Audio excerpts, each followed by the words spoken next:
सोचो, एक ऐसी दुनिया जहां सिर्फ एक ही बड़ा सा जमीन का टुकड़ा हो, 7 महाद्वीप नहीं, जो विशाल समुद्रों से अलग हो। ये विशाल भूभाग सचमुच था। वैज्ञानिक इसे पैंजिया कहते हैं। पैंजिया लगभग 300 मिलियन साल पहले मौजूद था। ये महामहाद्वीप एक ही विशाल समुद्र से घिरा हुआ था। तब धरती पर जीवन बहुत अलग था। डायनासोर अभी प्रकट होना शुरू ही हुए थे। पैंजिया का विचार अजीब लग सकता है, लेकिन वैज्ञानिकों के पास इसका समर्थन करने के लिए बहुत सारे प्रमाण हैं।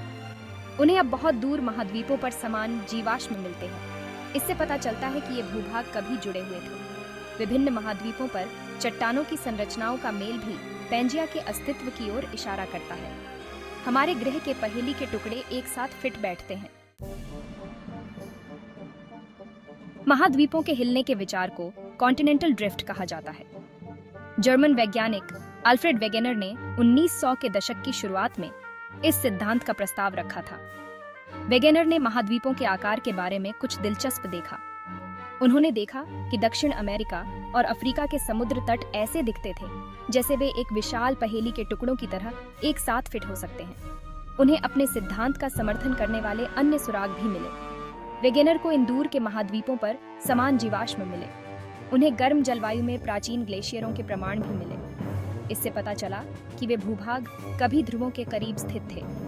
वेगेनर के विचारों को पहली बार में विवाद का सामना करना पड़ा। कई वैज्ञानिकों को संदेह था। उन्हें समझ नहीं आया कि महाद्वीप कैसे हिल सकते हैं। वैज्ञानिक अब समझते हैं कि महाद्वीप कैसे खिसकते हैं। पृथ्वी की बाहरी परत, स्थलमंडल, टेक्टोनिक प्लेट्स नामक बड़े टुकड़ों में टूटी हुई है। ये प्लेटें एस्थेनोस्फीयर नामक पिघली हुई चट्टान की एक परत पर तैरती हैं। उबलते पानी के बर्तन के बारे में सोचो। पानी एस्थेनोस्फीयर की तरह है। ऊपर तैर रहे खाने के टुकड़े टेक्टोनिक प्लेट्स की तरह हैं। पृथ्वी के क्रोड से निकलने वाली गर्मी एस्थेनोस्फीयर में संवहन धाराएं बनाती है। ये धाराएं टेक्टोनिक प्लेट्स को हिलाने का काम करती हैं।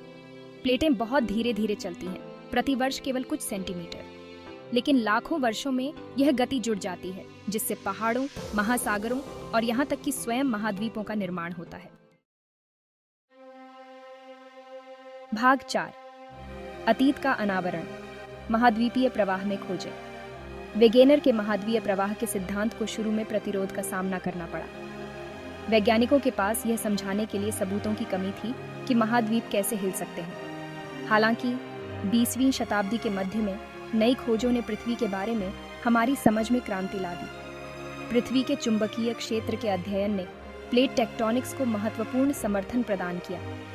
वैज्ञानिकों ने पता लगाया कि चट्टानें बनते ही पृथ्वी के चुंबकीय क्षेत्र की दिशा को रिकॉर्ड कर लेती हैं। विभिन्न महाद्वीपों पर चट्टानों के चुंबकीय हस्ताक्षरों का अध्ययन करके वैज्ञानिकों को एक मेल मिला। समुद्र तल पर चुंबकीय धारियों ने और सबूत प्रदान किए। मध्य महासागर की लकीरों के समानांतर इन धारियों से पता चला कि नया क्रस्ट बन रहा था और बाहर की ओर फैल रहा था। सीफ्लोर स्प्रेडिंग के रूप में जानी जाने वाली इस प्रक्रिया ने महाद्वीपीय प्रवाह के लिए तंत्र प्रदान किया। पहेली के टुकड़े आखिरकार अपनी जगह पर आ रहे थे। भाग 5, ब्रेकअप, पैंजिया, कैसे हमारे महाद्वीप बने। लगभग 200 मिलियन साल पहले पैंजिया टूटने लगा। यह ब्रेकअप अचानक होने वाली घटना नहीं थी। यह लाखों वर्षों में धीरे धीरे हुआ। टेक्टोनिक प्लेट्स हिलती रहीं और आपस में बातचीत करती रहीं। जैसे ही पैंजिया विभाजित हुआ, अलग हो रहे भूभागों के बीच नए महासागर बन गए। उदाहरण के लिए, अटलांटिक महासागर का निर्माण तब हुआ जब उत्तर और दक्षिण अमेरिका यूरोप और अफ्रीका से अलग हो गए। आज हम जिन महाद्वीपों को जानते हैं वे इस सतत प्रक्रिया का परिणाम हैं। भारतीय उपमहाद्वीप, जो कभी अंटार्कटिका से जुड़ा था, उत्तर की ओर बह गया। इसने एशिया से टकराकर हिमालय का निर्माण किया। प्रशांत महासागर, जो कभी पैंजिया के चारों ओर एक बहुत बड़ा महासागर था, अमेरिका के पश्चिम की ओर बढ़ने पर सिकुड़ गया। पृथ्वी की सतह गतिशील और हमेशा बदलती रहती है। भाग 6, महाद्वीपों का आगे बढ़ना, एक कभी न खत्म होने वाली कहानी। महाद्वीप आज भी गतिमान है। वे लगभग कुछ सेंटीमीटर प्रतिवर्ष की दर से चलते हैं। यह गति हमारे जीवन काल में ध्यान देने योग्य होने के लिए बहुत धीमी है, लेकिन लाखों वर्षों में यह हमारे ग्रह को फिर से आकार देना जारी रखेगा। वैज्ञानिकों का अनुमान है कि सुदूर भविष्य में महाद्वीप फिर से एक साथ आकर एक नए महामहाद्वीप का निर्माण करेंगे। महाद्वीपीय प्रवाह और प्लेट टेक्टोनिक्स के अध्ययन ने पृथ्वी के बारे में हमारी समझ में क्रांति ला दी है। यह हमें भूकंपों, ज्वालामुखियों और पहाड़ों और महासागरों के निर्माण को समझने में मदद करता है।